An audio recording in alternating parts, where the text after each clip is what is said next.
Here's the weather outside your window right now. In English-speaking countries, strangers talk about it within the first 30 seconds of meeting. But here's the strange part. Nobody actually cares about the weather. So why do they keep bringing it up? Today, I'm going to show you exactly what's really happening in those first few moments of small talk. And by the end of this lesson, you'll know how to start conversations with anyone, anywhere, without feeling awkward or stuck. Hi, I'm Marcie, and I teach real, everyday English to adults who want to sound natural and confident. I've helped thousands of learners go from nervous and silent to comfortable, starting conversations with native speakers. And trust me, small talk isn't about having the perfect words. It's about understanding what native speakers are actually doing when they chat. Let's start with the truth about weather talk. When someone says, "Beautiful day, isn't it?" they're not asking for a weather report. They're really saying, "I'm friendly, I'm safe to talk to, and I'm open to a conversation." It's a social signal, not a meteorology lesson. So when you respond, you don't need to analyze the humidity or the forecast. A simple, "It really is," or "Yeah, gorgeous," works perfectly. You've just accepted their invitation to be friendly. Now, here's where most learners get stuck. They think small talk requires interesting topics or clever things to say. But native speakers use small talk to create comfort, not to impress anyone. Think of it like a warm-up before exercise. You wouldn't start lifting heavy weights immediately, right? Small talk is the warm-up before deeper conversation. It's low pressure, low stakes, and honestly, kind of boring. And that's exactly the point. So what do you actually talk about? The secret is talking about your shared experience in that moment. If you're waiting for coffee, you can say, "This place is always so busy." If you're at a dog park, try, "Your dog is adorable. What breed?" If you're in an elevator, even, "Long day, huh?" works. You're not trying to be fascinating. You're just acknowledging that you're both human beings in the same space. Here's a game changer. Native speakers use a technique I call statement plus question. Instead of just asking a question, which can feel like an interview, you make a small observation and then ask something. For example, don't just say, "Do you come here often?" Say, "I've never been here before. Do you come here often?" See the difference? You've shared something about yourself first, which makes the other person more comfortable sharing back. Let me give you some real examples. At a grocery store, you might say, "I can never find the pasta sauce. Do you shop here regularly?" At a gym, try, "These machines are so complicated. Have you figured them out yet?" At a conference, you could say, "I'm terrible at networking. Is this your first time here?" Notice how each one admits something small about yourself. That vulnerability makes you approachable. Now here's what happens next in the conversation, and this trips up so many learners. After the other person responds, you need to show you're listening. Native speakers do this with what I call reaction words, little sounds and phrases that say, "I'm with you. Keep talking." Things like, "Oh, really? No way. I know, right? That's so true." These aren't interruptions. They're fuel for the conversation. They show engagement. Let's talk about the dreaded awkward silence.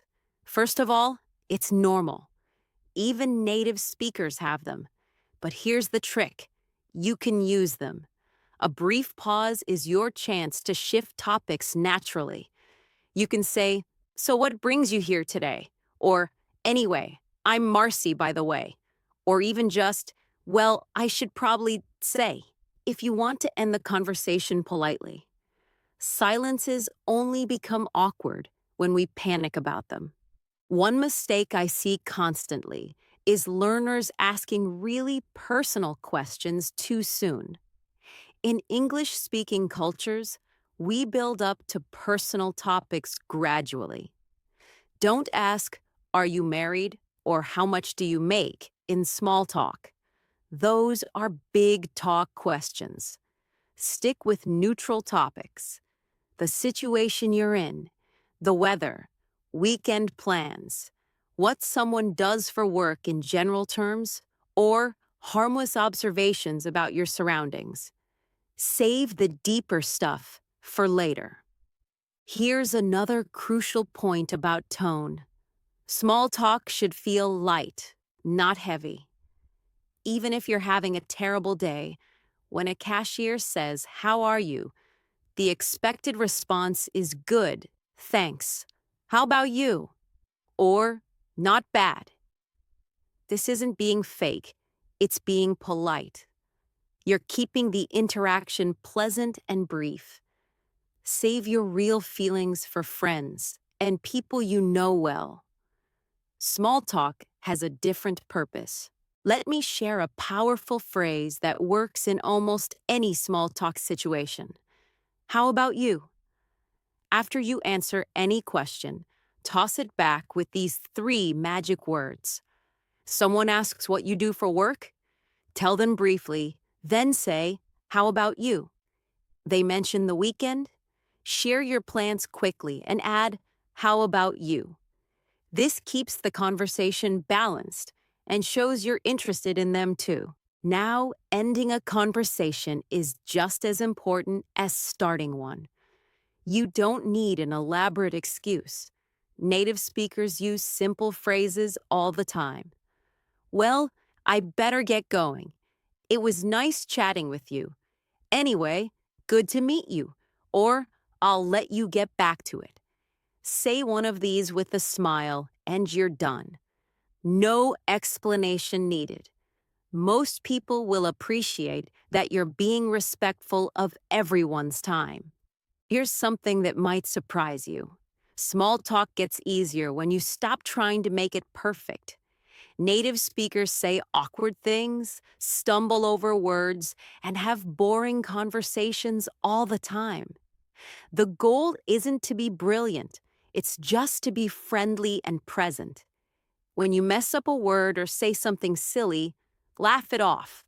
Most people find it endearing, not embarrassing. Let me give you a practice framework you can use today.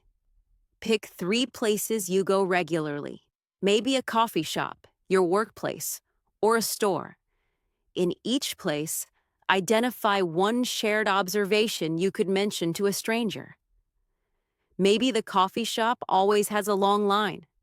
Maybe your workplace elevator is always slow. Maybe the store rearranges things constantly. Write these observations down, then practice saying them out loud. Just getting comfortable saying these sentences will make the real moment so much easier. One more insider tip: people love talking about themselves. If you're nervous about what to say, just get curious about the other person. Ask where they're from, how long they've lived here, what they think about something in your environment, or if they have any recommendations. Then listen, really listen to their answer, and ask a follow-up question. Before you know it, you'll be having a real conversation without even trying hard. Remember, small talk isn't a test you can fail. It's just two humans being friendly to each other for a few minutes.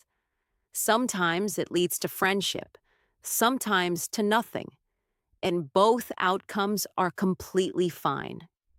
The more you practice, the more natural it becomes, until one day you'll realize you're the person starting conversations without even thinking about it. So here's my challenge for you this week. Start one small talk conversation with a stranger. Just one. It can be 2 sentences long. Notice how it feels, what works, what doesn't. Then come back and tell me about it in the comments. I read every single one. And if you found this helpful, subscribe to my channel because I post new lessons every week to help you sound natural and confident in English.